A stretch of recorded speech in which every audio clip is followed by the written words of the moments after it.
Hi guys, welcome back to my channel. I am so excited to start this recipe that I have in store for you guys. And if you're new here, I am someone who eats completely gluten-free, and I give you some tips, tricks, and recipes if you're also on this journey as well. So on today's lunch menu is potato-loaded nachos, and instead of tortilla chips, we will be using potatoes.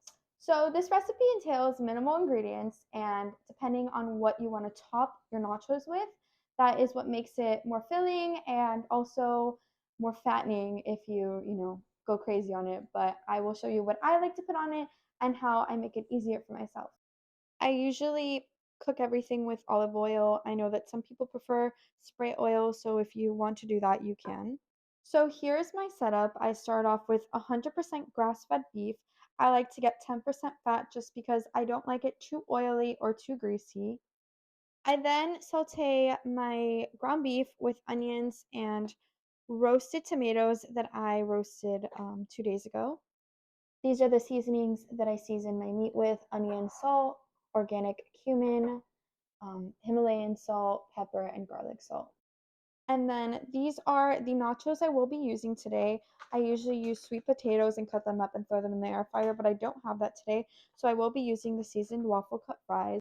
So first things first, I will be putting about a cup of waffle fries in the air fryer. Just going to pop these into the air fryer for 385 for 15 minutes and start.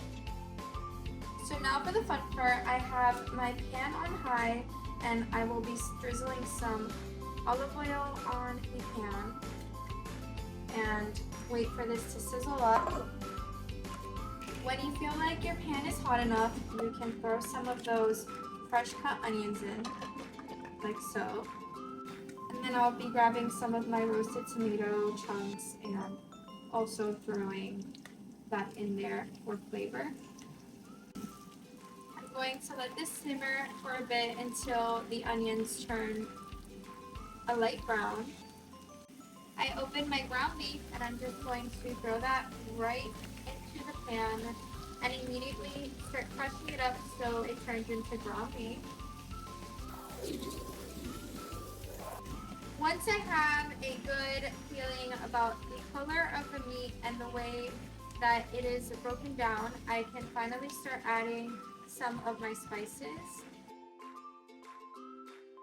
This part is completely optional, but if you do like some spice, you can add some red pepper flakes. So now for the topping part, I have my seasoned waffle fries that I cooked to a crisp. I mush them together and throw some of the ground beef I just made on top.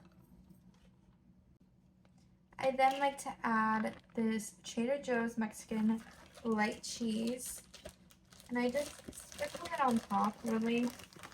I have some leftover beans that I made from last night that I am just... And then finally this guac package that I just like to throw on top in little chunks.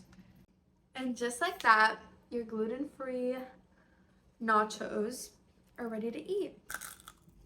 See you guys